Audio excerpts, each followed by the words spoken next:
resolvi falar de Deus. Porque Deus, desde que existe o ser humano, desde que o ser humano está presente, Deus está presente. Alguns especialistas até consideram que não tem como, não é possível você considerar a existência do ser humano, da sociedade, sem que haja também junto, ao lado, a ideia, a percepção, a concepção de Deus. Tem um estudioso da religião chamado Mircea Eliade, que até cunhou a expressão homos religiosos, porque ele considera que a vivência religiosa, a experiência com o sagrado é algo característico do ser humano, assim como a cultura, a ciência, a língua. Ele considera também que a religião é uma marca da humanidade. E hoje em dia também, ao contrário do que se tinha há muito tempo, onde ciência e religião brigavam muito por conta da ideia de Deus, mas brigavam feio mesmo, né? Hoje em dia as coisas estão um pouco diferentes, estão bem melhores, por conta da própria evolução da humanidade, e abriu-se um campo na ciência que se chama ciência da religião, que é justamente uma ciência que estuda a religião de um ponto de vista respeitoso, compreensivo, que justamente considera a experiência do sagrado como algo do ser humano, não para criticar ou para destruir a ideia de Deus ou da religião, mas para compreender como é que isso acontece na vida, por que o ser humano tem religião, por que ele vive a experiência religiosa, né? Portanto, há um diálogo entre ciência e religião hoje muito profundo, muito fecundo, muito rico. E uma das conclusões a que se chegou por enquanto é de que não é possível se falar numa verdade sobre Deus, considerando a diversidade de experiências que se tem com Deus. Hoje em dia não se fala mais, pelo menos no ambiente em que se pensa sobre isso, de que a verdade sobre Deus está nesse ou naquele campo religioso. Pelo contrário, o que se entende é que há verdades sobre Deus que se complementam. O que uma religião fala sobre Deus, outra fala de um aspecto que essa não fala. E assim sucessivamente. Então há uma ideia de integralidade, de complementariedade entre as diversas visões sobre Deus. Por quê? Porque primeiro se reconhece a extrema dificuldade de se oferecer uma definição absoluta e definitiva sobre Deus.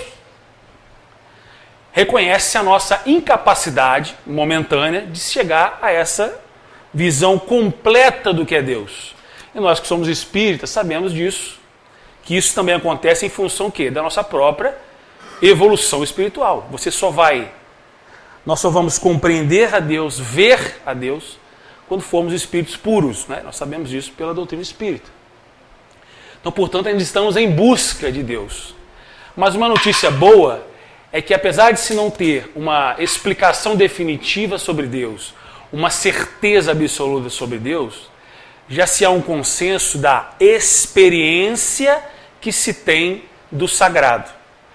As pessoas, elas têm experiências com Deus, experiências espirituais, transcendentais, experiências divinas. Aí você vai perguntar assim, tá, mas como é que isso funciona? Cada um vive Deus em si na sua vida. Se a pessoa for tentar explicar Deus, se ela for tentar verbalizar Deus, ela nunca vai dar conta dessa experiência que é íntima, que é espiritual, que não tem palavras ainda que consigam dar conta disso. Então vai ser sempre incompleta a explicação, mas a experiência com Deus, se você perguntar para a pessoa, ela vai dizer, ela foi plena, ela é plena. Ela é viva, ela é intensa. Ela é grandiosa. Tá tudo bem até aí? Tá, né? Tá tranquilo. Tá. Mas muitas pessoas perguntam assim, onde está Deus? O que é Deus? Né? Como assim Deus? Há aqueles que veem Deus nos fenômenos da natureza, por exemplo. É aquela percepção de Deus como uma força divina, né? Como algo poderoso, intenso, até assustador. É o famoso temer a Deus, o temor a Deus. É algo fascinante, tremendo. Muita gente vê Deus aqui. Experimenta Deus nos fenômenos da natureza. Se a gente for pensar, boa parte da nossa experiência religiosa inicial, ela se dá num contexto assim, né? Da natureza, quando o homem primitivo ainda não dava conta e projetava aquela visão de força, de poder, de divindade nas forças da natureza. E aí surgem os mitos, né? Aquelas histórias todas. Até hoje, né? Apesar de nós estarmos no século XXI, há ainda entre nós aqueles que veem numa manifestação, e não deixa de ser, né, em certo sentido, da força de Deus, né, da presença de Deus.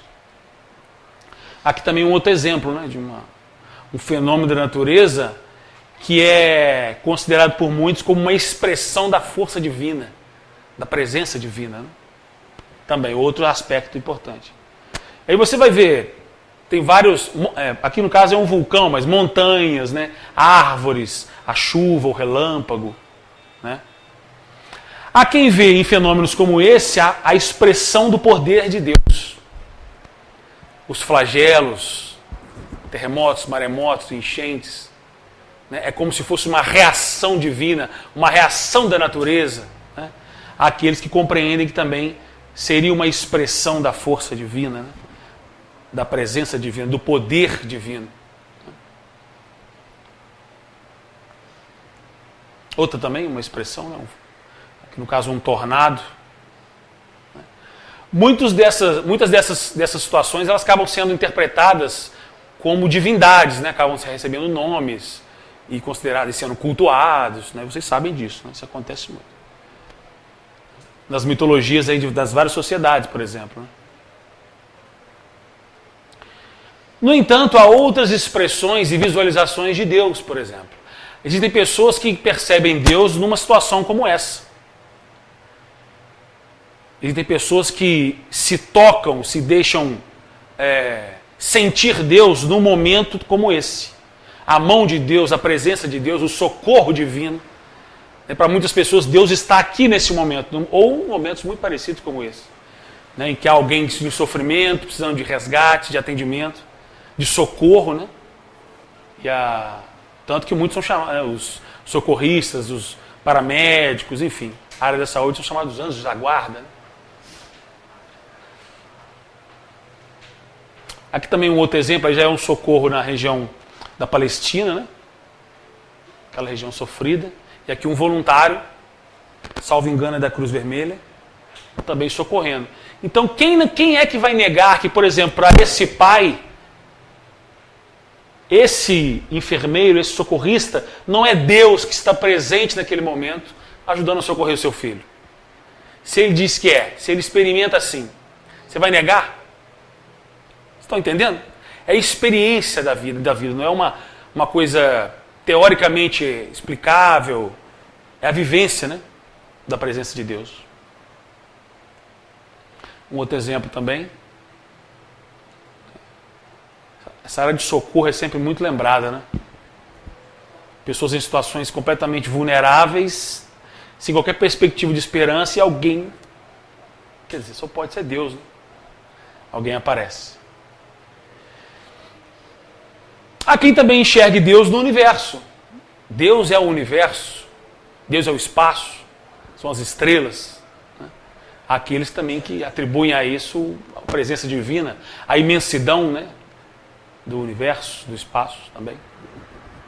Né? Tanto que há os que contemplam, os que ficam contemplando e admirando, né? Meditando, sentindo Deus nesses momentos aí também. Aqui um outro exemplo também, né?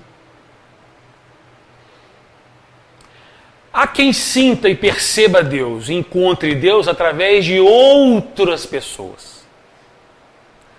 Há quem é levado a Deus através de outras pessoas. Não sei se vocês sabem, entre os apóstolos, acho que eu já contei isso aqui. Entre os apóstolos de Jesus tinha André. Conhece André? André não é muito famoso. Porque André não é muito famoso, porque André não deixou texto, não escreveu. É discretíssimo, André. Discretíssimo. No entanto, tinha uma coisa que André fazia que era importantíssima. As pessoas buscavam Jesus no desespero, na agonia, na aflição, pedindo socorro, e chegavam até André. E André, o que André fazia? André não tinha palavra, André não tinha o traquejo. O que ele fazia? Não, vem cá falar com Jesus. André levava as pessoas até Jesus. Ele não falava nada. Ele não tinha essa... O que ele fazia? Não, vem cá, vamos falar com Jesus. Então, há pessoas que encontram Deus através de pessoas que nos levam até Ele. Né? No nosso caso muito especial, Chico Xavier é alguém, né, que a gente sabe, pela sua história, pela sua missão, pela sua vida, está aí um exemplo de alguém que não há dúvidas que muitos de nós encontramos, né, e muitos encontraram Jesus e Deus através de Chico Xavier. Isso é evidente, até hoje. Né? Saindo do Espiritismo também, afinal de contas, né, há em todos os lugares. Tem a Madre Teresa de Calcutá, famosa também, um exemplo de uma alma iluminada, dedicadíssima ao bem da humanidade, ao socorro dos mais necessitados, e com certeza também, né, não podemos negar, é alguém que foi ponte, né, entre a dor e o sofrimento e Deus. E tem até uma frase dela que ela diz assim, no final das contas é entre você e Deus, é a frase dela. No final da vida, no final das contas, é entre você e Deus. Tudo bem até aí? Tranquilo? Se eu esqueci de alguém você lembrar, pode falar, não tem problema. Irmã Dulce, né? Também outra conhecidíssima, exemplo de cristã, de doação. Muitos também devotam a ela, né? Interesse, orações, porque reconhecem nela uma referência, uma alma, um espírito iluminado que também tem essa possibilidade, tem essa referência de levar as pessoas até Deus, né, de alcançar a Deus. Também muito conhecida. Benedita Fernandes, conhecem? Espírita. Benedita, resumidamente, segundo indícios que temos,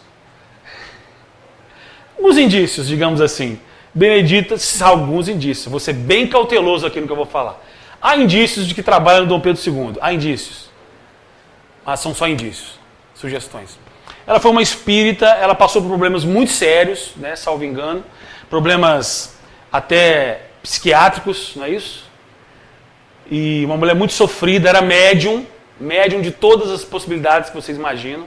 E sofreu muito com isso, porque não dava conta, não sabia, não era espírita, né? E lutou muito contra isso.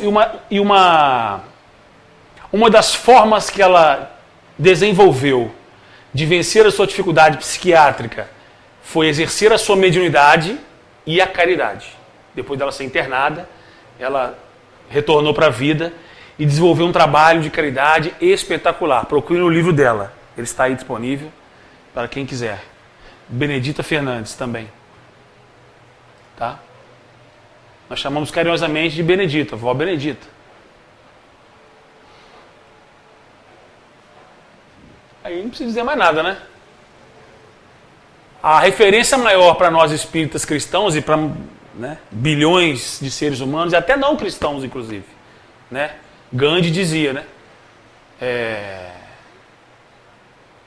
Que Jesus era reconhecia a grandeza da alma de Jesus. Mahatma Gandhi. Muitos de nós chegamos até Deus através dele. Ele mesmo diz, eu sou o caminho, a verdade e a vida. Ninguém vem ao Pai, senão por mim. Ou numa outra tradução, eu sou o caminho da verdade e da vida. Né? Também pode ser usado assim. Nosso querido Jesus de Nazaré, nosso guia e modelo, nosso responsável pelo planeta Terra. Aí no filme A Paixão de Cristo, né?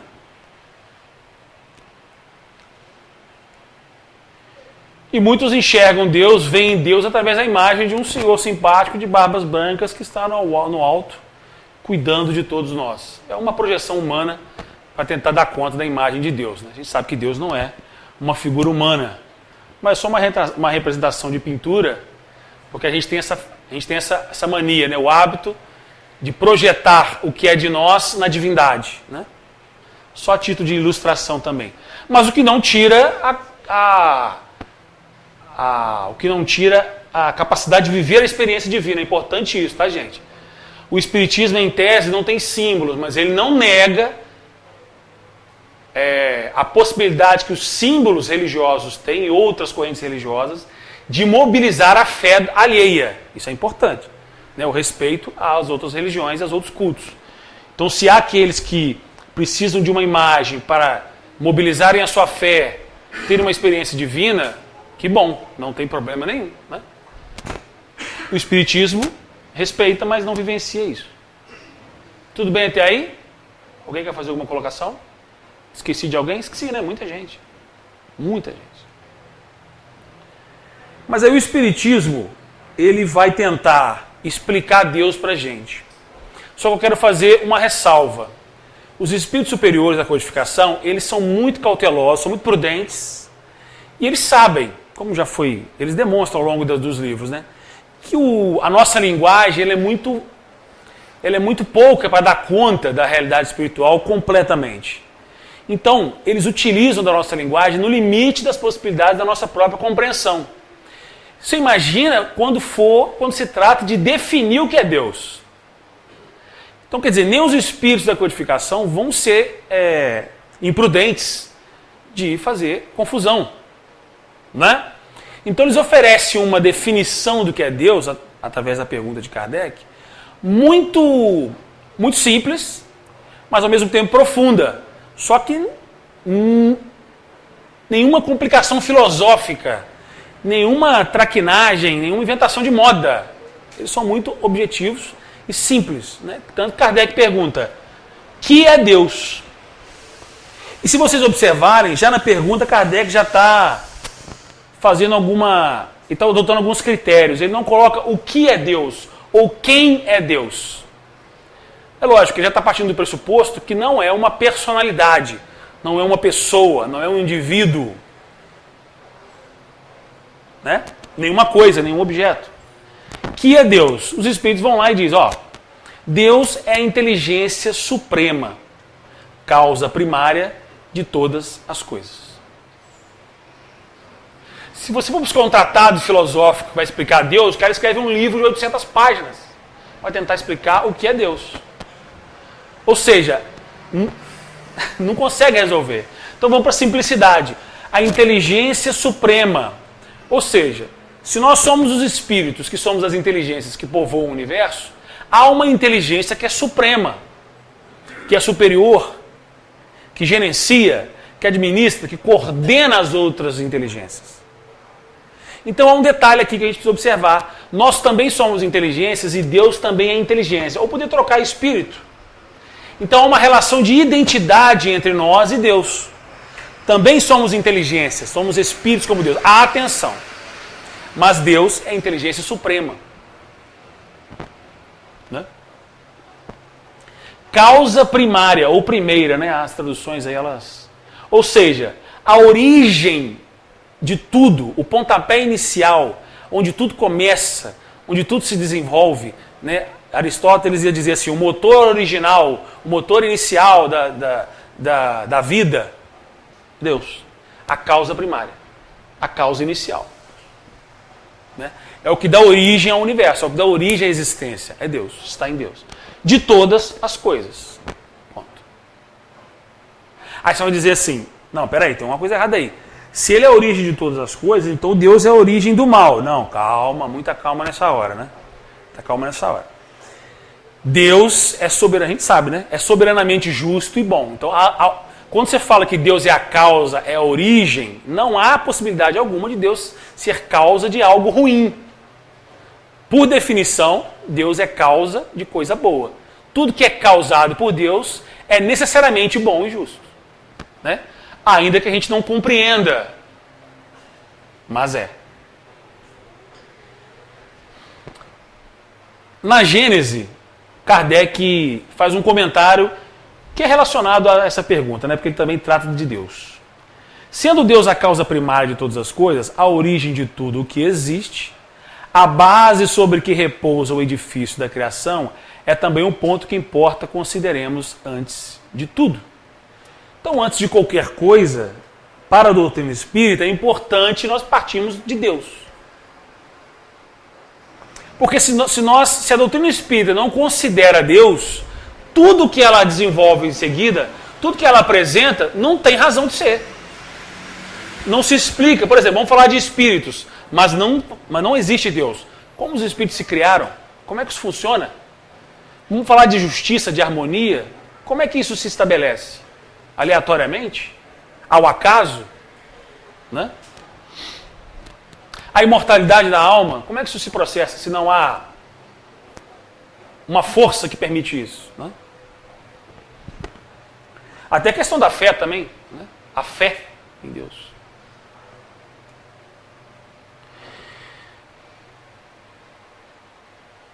Nesse livrinho aqui, alguém já leu esse livrinho aqui, gente? Instruções práticas sobre as manifestações espíritas? Alguém já leu? Leia-o. É um livrinho petitinho de Kardec. Tem uns que vem 3 junto, né? Vem o Instruções Práticas, vem o Espiritismo na sua expressão mais simples e vem o que é o Espiritismo, né? Tudo junto. Então lá no finalzinho tem um vocabulário espírita que fala sobre Deus. Apresenta os atributos de Deus. Porque aí que está a questão. Kardec diz o seguinte: se a gente não consegue dar conta do que é Deus, nós podemos, por raciocínio, né, você pensar no que ele não pode ser. Eu não consigo explicar Deus, eu posso pensar o que ele não pode ser. Por exemplo, Deus não pode ser mau. Né? Deus não pode ser injusto. Deus não pode ser passional. Não pode ter preferência. Não pode ser instável. Imagina alguém que gerencia o universo, mas é uma pessoa instável. Uma hora está bem, outra hora está ruim, outra está bom-humorado, outra hora está bem-humorado, outra hora está gostando, outra hora não está. Não pode ser alguém que entende? Não pode ser, tem que ser uma pessoa, tem que ser uma força íntegra, né? Mas vamos lá. Não pode ser, por exemplo, Deus é eterno. Eterno é o que não tem começo nem fim. Infinito somos nós, não é isso? Porque nós tivemos um começo, fomos criados por Deus, não teremos fim. O eterno é o que não tem começo nem fim. Ou seja, não foi criado se autocriou e permanece aí. Né? Imutável, que eu falei da instabilidade. Deus é imutável. Ou seja, Deus é íntegro. Se Deus mudasse toda hora, se ele toda hora, né, por qualquer coisa, ele trocasse de opinião, sei lá, mudasse o seu jeito de ser, de organizar o universo, a nossa vida seria inviável a existência do universo. Né? Então Deus precisa ser imutável, estável, né? Ter estabilidade, constância. Imaterial, isso é importante, não é matéria, né? Nós sabemos pela doutrina espírita que há 3 elementos básicos do universo: Deus, Espírito e matéria. 3. Né? Deus não é matéria. E não é espírito, espírito como nós. Né? Deus é único, é óbvio. Kardec comenta, se houvesse mais de uma divindade, como é que ia ser? É aquele problema da mitologia grega, greco-romana. Tem o Olimpo e tem Zeus. Tem... Qual que é o do mar lá, gente? O deus do mar lá? Poseidon, muito obrigado. Quer dizer, isso é uma confusão danada. Todo mundo, e você vê na mitologia grega, os deuses, eles brigam entre si, um quer puxar para lá, outro quer para cá, um quer que fica assim, outro quer que fica assado, que as emoções humanas estão todas projetadas ali. Você imagina? Não haveria estabilidade no universo, ordem, organização, não haveria sentido. A causa e efeito estaria perdida. Essa ideia de causa e efeito não ia fazer nenhum sentido. Deus é único. Aliás, essa ideia de Deus único ela é importantíssima. Ela é uma ideia civilizatória. Você sair do politeísmo, da concepção de vários deuses, e constituir a ideia do monoteísmo. Devemos isso aí ao judaísmo, né? A religião de Moisés. Essa força de fincar a ideia do monoteísmo. Porque nós confundimos os espíritos com deuses. Até hoje isso acontece.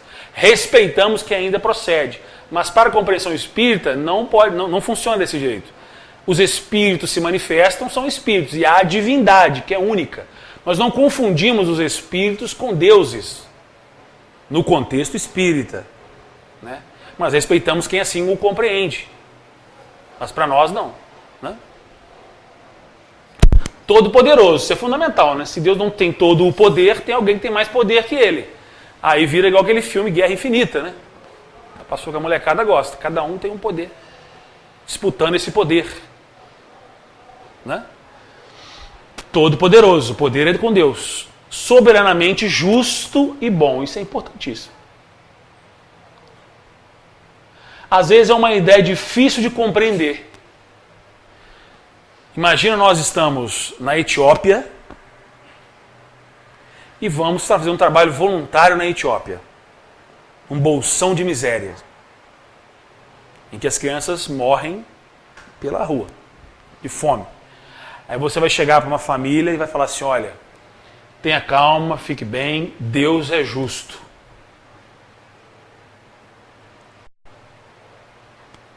E aí? Ela olha em volta e aí? Estão entendendo? Por isso que eu falo que é delicado. Mas há que se ter em mente que é importante plantar a ideia de que Deus é justo e bom.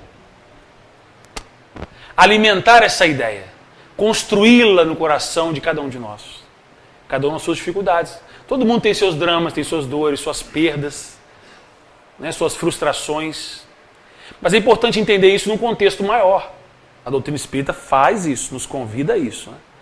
Porque se a gente não abre o horizonte para observar a realidade da vida, que ela tem um contexto maior, pré-existente, a gente sabe, né? E ainda futuramente há uma história a ser construída. Se a gente ficar fechado só naquela tragédia, aparentemente uma tragédia, e nós não podemos negar a dor de quem passa por isso. A dor não pode ser negada. Mas esse toque de esperança, essa percepção de que Deus está acompanhando esse processo, de que é um processo de crescimento e amadurecimento, aí sim. Né? Infinito em todas as suas perfeições. É o que Kardec falou. Deus não é imperfeito. Ele é infinito em todas as suas perfeições. Quais são elas? Nós não sabemos. Não temos que inventar a roda e nem tentar dar conta disso, não. Salvo engano, tem uma pergunta no Livro dos Espíritos que eu não me lembro agora. Mas Kardec tenta avançar nisso. Ou é no Livro dos Espíritos ou é na Gênese. Ele tenta avançar na definição, os Espíritos falam, olha, calma, é melhor você parar por aí, que já está bom demais, e vamos tentar viver as coisas aí. Porque, né, eu estou falando com as minhas palavras, mais ou menos isso. Não adianta você tentar avançar nisso. Você não vai dar conta, não vai explicar nada e não resolve. Né? Cadê o relógio, hein, gente? Até aí tá tudo bem? Às vezes eu acelero um pouco, às vezes eu vou tentando aí modular. Onde nós podemos encontrar a prova da existência de Deus? Porque há essa questão também, né? Há essa pendenga aí. Até uma briguinha, né? Os ateus adoram essa discussão. Prove que Deus existe. Não é assim? Me prove que Deus existe. É quase um apelo psicanalítico essa frase, né? Se você for analisar psicologicamente a pessoa, prove-me que Deus existe. Quer dizer, se você, mais um cadiquinho, ela vira religiosa, ela está pedindo, pelo amor de Deus, para você me provar que Deus existe. Kardec também não, os espíritos também não querem inventar roda, né? Ora, num axioma, o que é axioma? Uma verdade, um princípio, um paradigma, né? Um postulado, que vocês aplicam às suas próprias ciências. Não há efeito sem causa. O que é isso? O que é efeito sem causa? O que é isso? Alguém ajuda? Efeito sem causa. Dá um exemplo. Se eu chutar uma bola, o que a bola vai fazer? Ela vai se movimentar, não é? O movimento da bola é um efeito de uma causa que foi o chute. Causa e efeito. Né? Não há um efeito sem uma causa. Procurai a causa de tudo que não é obra do homem e a vossa razão vai responder. Eles não responderam, ele diz, procura e a razão vai responder. Fé raciocinada. Isso demanda humildade. Os exagerados da ciência vão dizer, não, a ciência não prova, não há como provar. É impossível. A ciência diz que não e ponto. É a explicação final. Né? Não precisa ser assim, né, minha gente? Mas, como eu disse no começo, essa disputa, ela não está nesse nível. Está no espaço da experiência pessoal com Deus. Então, se a nossa razão, a nossa racionalidade espírita consegue olhar a nossa volta, olhar a existência, a natureza, a vida, e em tudo que não é obra do homem, perceber que há algo que explica aquilo ali, para nós está razoável, está satisfeito. Né? Nós não temos essa necessidade de querermos saber tudo e sermos os donos da verdade. Né? A gente tenta ter essa humildade de saber, aquilo é a obra divina. Né?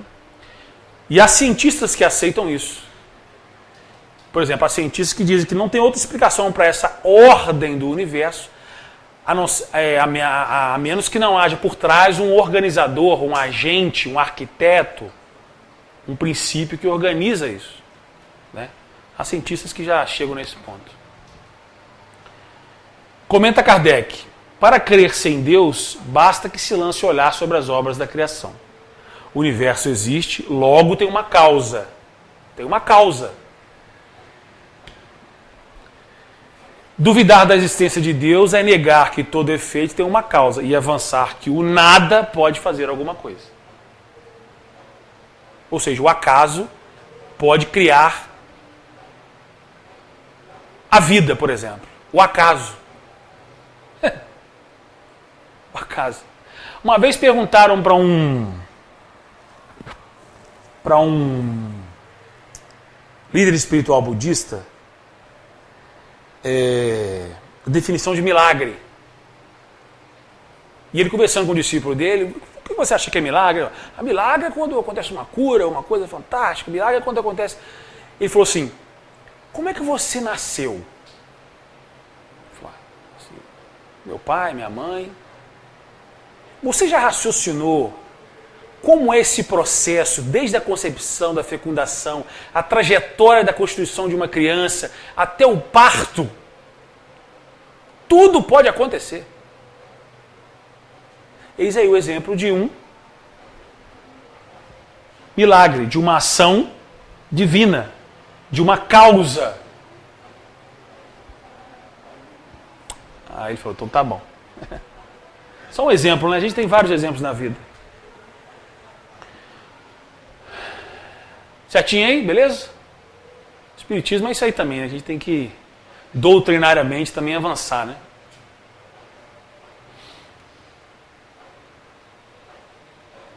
Aí a questão do acaso. Kardec não deixa passar, né? O que se deve pensar da opinião dos que atribuem à formação primária, né, a origem, a uma combinação fortuita da matéria, ou, por outra, ao acaso? Que há os que defendem, né? Outro absurdo: que homem de bom senso pode considerar o acaso um ser inteligente? Além disso, que é o acaso? Nada. E o nada não existe. Nada. É como se Deus jogasse dados com o universo, diria Einstein, né? Deus joga dados com o universo e vê o que vai dar aí. Não é assim que funciona, né? A harmonia que regula o mecanismo do universo patenteia combinações e desígnios determinados.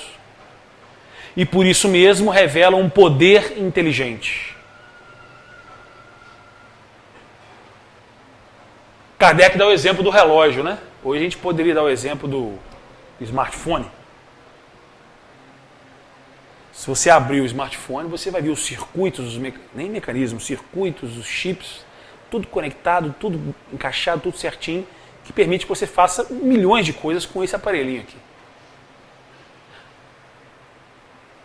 Sem alguém te falar nada, você sabe que alguém inteligente projetou esse aparelho. Kardec fala do relógio. Você olha o relógio, você sabe que tem um relojoeiro. Tem alguém que fez o relógio. Você olha o telefone celular, um exemplo, você sabe que teve alguém, um engenheiro eletrônico, que pensou, projetou isso aqui. É a mesma coisa para o universo. Você olha para o universo, para a existência, você não está vendo. Mas você sabe que só pode ser um poder inteligente absoluto que dá conta disso tudo. Né? A gente não consegue dar conta de meia dúzia de problemas que aparece. Para dar conta do universo, só pode ser uma força superior. Atribuir a formação primária ao acaso é insensatez. São bem taxativos, né? Pois que o acaso é cego e não pode produzir os efeitos que a inteligência produz. Um acaso inteligente já não seria acaso. O acaso é cego. Você vê que esse negócio é tão importante que é taxativo. Nós não podemos entrar nessa história de admitir uma irracionalidade na constituição da vida, na condução da existência. Né? Não podemos entrar nesse jogo. Né? Senão, no limite, gente, cai naquilo que está no céu e inferno, que é o niilismo. O niilismo é a negação de tudo. Dos valores, dos princípios, da racionalidade, de tudo. É o niilismo. É todos contra todos. Não precisa, não tem princípio, não tem ordem, não tem nada. É o niilismo. Kardec fala lá no início do céu e inferno, né? Uma doutrina prejudicial.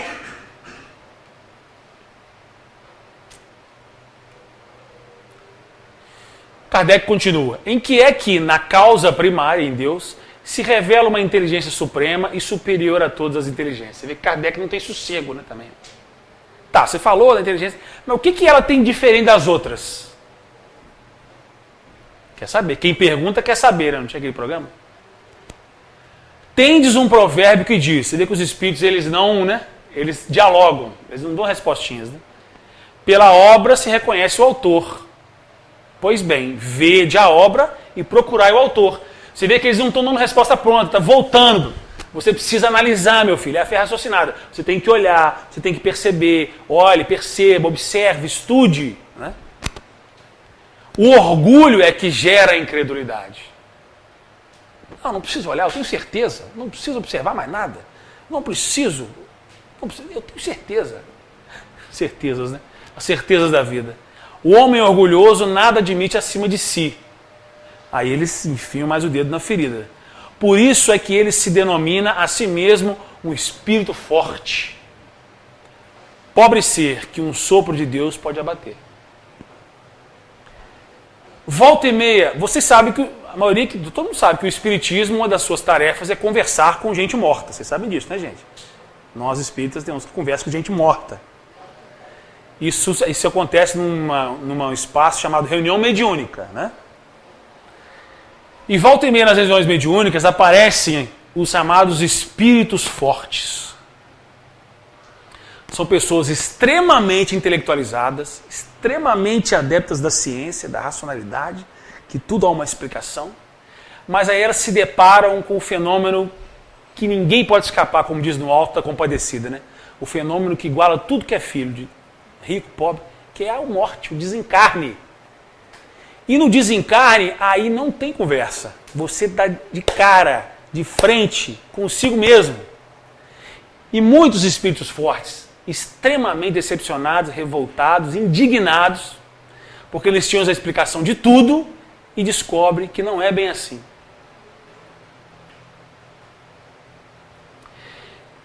E é um processo de recomeço, de redescoberta do espírito, nesse tipo de condição. Porque ele precisa se desfazer das suas plenas certezas, do seu orgulho, obviamente, da sua soberba intelectual, ele tem que recomeçar a sua jornada. André Luiz foi um pouco assim, não foi? André Luiz, não é? Era um médico, tinha algumas convicções, ele teve que recomeçar, né, também. Rever conceitos, todos nós. Muitas certezas, verdades absolutas, quando eu sei de tudo, né? É complicado. Vamos lá. Está muito rápido, está dando para digerir, eu vou... Vamos lá, vamos devagarzinho que a gente consegue.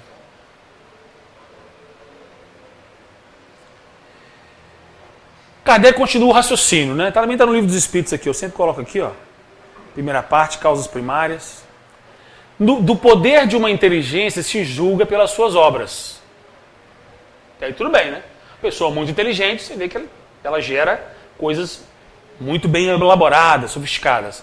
Não podendo nenhum ser humano criar o que a natureza produz, a causa primária é, conseguintemente, logicamente, consequentemente, a inteligência superior à humanidade. Até aí, beleza, né?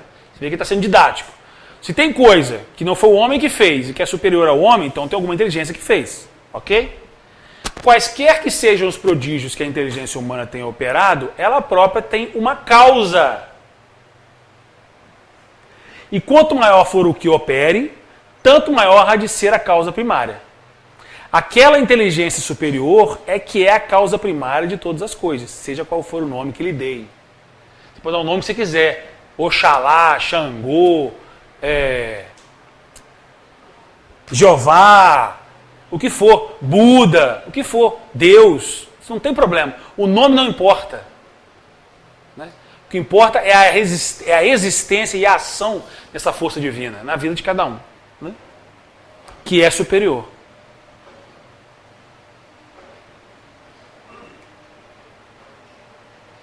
Aqui ele repete o mesmo raciocínio, né? Que eu gosto sempre de fixar. Né? É pelos seus efeitos que se julga uma causa, mesmo quando ela se conserve oculta. Todo efeito inteligente tem que decorrer de uma causa inteligente. Ele dá o exemplo de um atirador, né? Kardec dá o exemplo, um dos exemplos que ele dá. Se alguém aqui é alvejado, eu não preciso saber que tem um atirador. Pela bala que ele foi atingido, eu sei que alguém atirou. O atirador está oculto, mas eu sei que tem um atirador, porque o efeito de ser baleado me sugere que há alguém que atirou. Né? Quando você come aquele bolo gostoso, fofinho, saboroso, né, que você chega e você fala, nossa, que bolo gostoso. Você não precisa ninguém te dizer que alguém fez aquele bolo, alguém cozinhou, o confeiteiro. Você não está vendo, mas você deduz que há alguém que cozinhou, né? A sua ceia de Natal, aí, Ano Novo.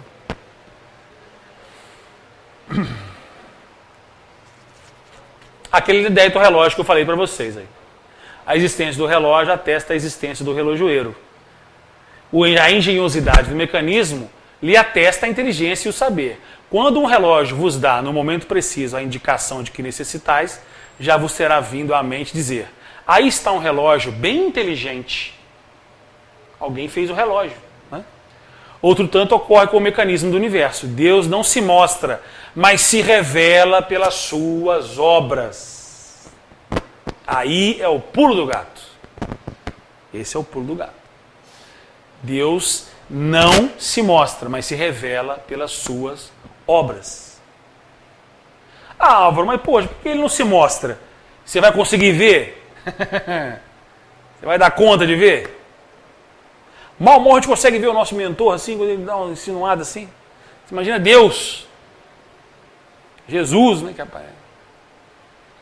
Então vamos com calma, né? Devagar que o santo é de barro, já dizia o ditado, né? Se revela pelas suas obras. Álvaro, que obras? Aí a gente olha em volta. Né? É o que eu falei, volto no início. A experiência de Deus é de cada um.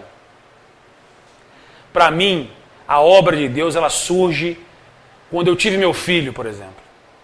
Quando eu convivo com meu filho. Para mim, isso é uma experiência divina. Para outro, é uma outra coisa. É um trabalho que ele realiza. Né? É uma ação caridosa que faz. Cada um, experiência. Sente a obra de Deus em si da sua forma. O importante é que sinta, né? E que não se deixe abater pelas dificuldades que são da vida. Né? Não deixe que isso nos afaste dessa percepção da presença de Deus. Né? E muitas vezes as obras de Deus elas nos são incômodas, mas para frente, na consequência, nós reconhecemos que aquilo foi importante. Outro dia, nesse final de ano, fazendo uma reflexão com a Carol, minha esposa, nós refletimos sobre isso. Nos últimos 2 anos, 3 anos. Aí. Lá atrás, parecia que a coisa ia ser insuportável, que era difícil. Mas hoje nós percebemos o quanto foi importante. O quanto foi enriquecedor. Né? O quanto a gente cresce. É a obra de Deus. Né?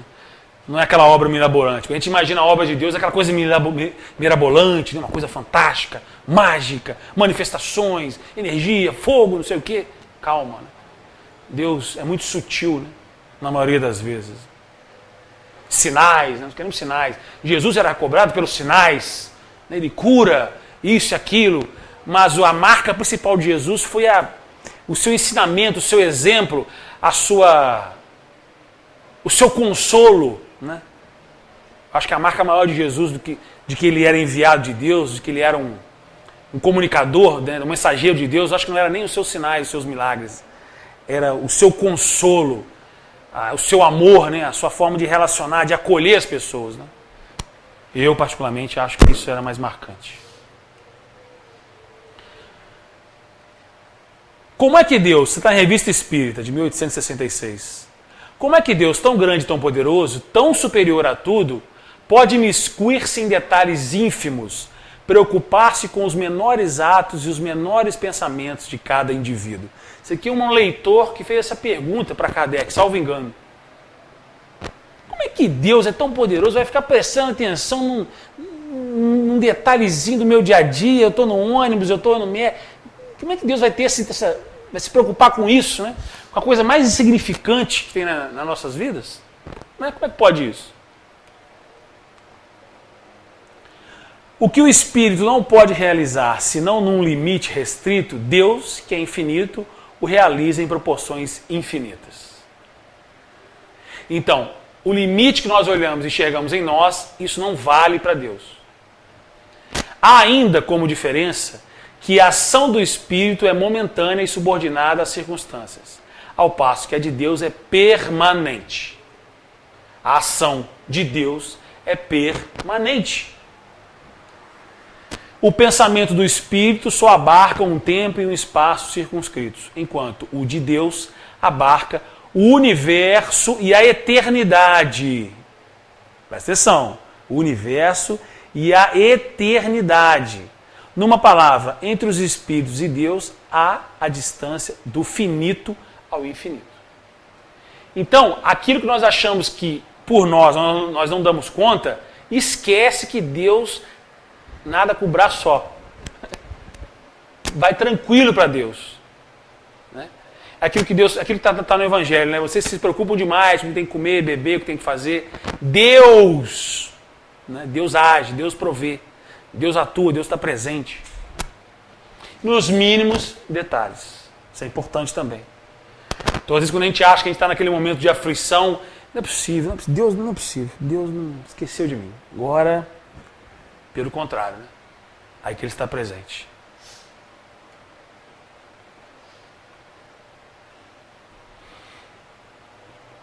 Aqui para a gente dar conta de como é que Deus está presente o tempo todo. Né? Ele vai entrar numa reflexão sobre o fluido divino. Né?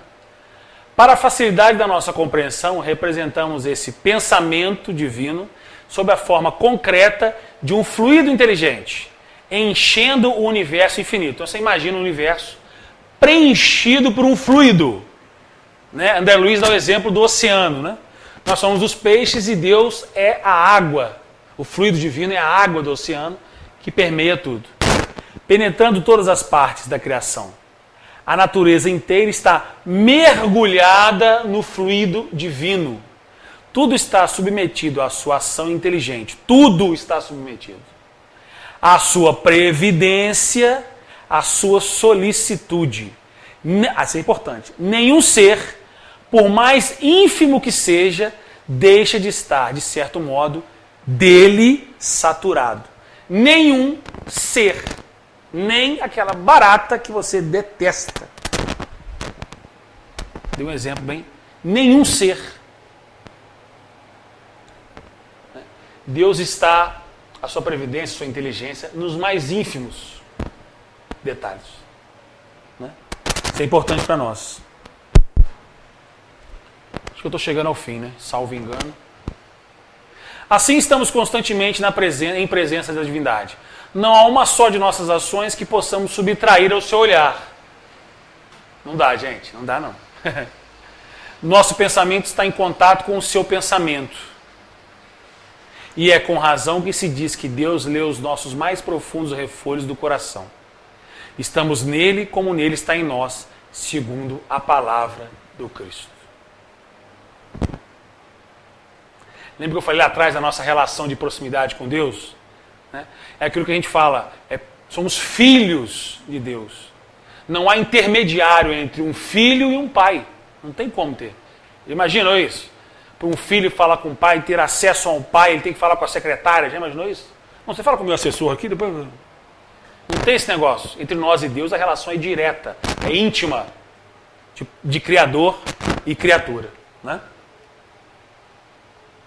Passar que isso aqui não vai.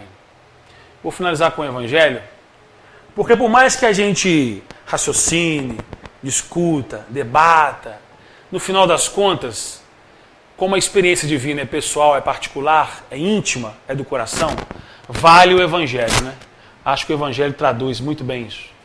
Então estão lá na 1 João 4, 7, 8. Amados, amemo-nos uns aos outros, pois o amor procede de Deus. Aquele que ama é nascido de Deus, é o que eu falei da proximidade. E conhece a Deus. Quem não ama não conhece a Deus, porque Deus é amor. Aí a definição é espetacular. Deus é amor. Você veja, procede de Deus, nascido de Deus e conhece a Deus. Curioso que ele não falou assim, aquele que é inteligente, não é assim? Aquele que raciocina, aquele que... Não, ele está falando do sentimento, do amor. Isso é importante. Porque essa é a mensagem final, né?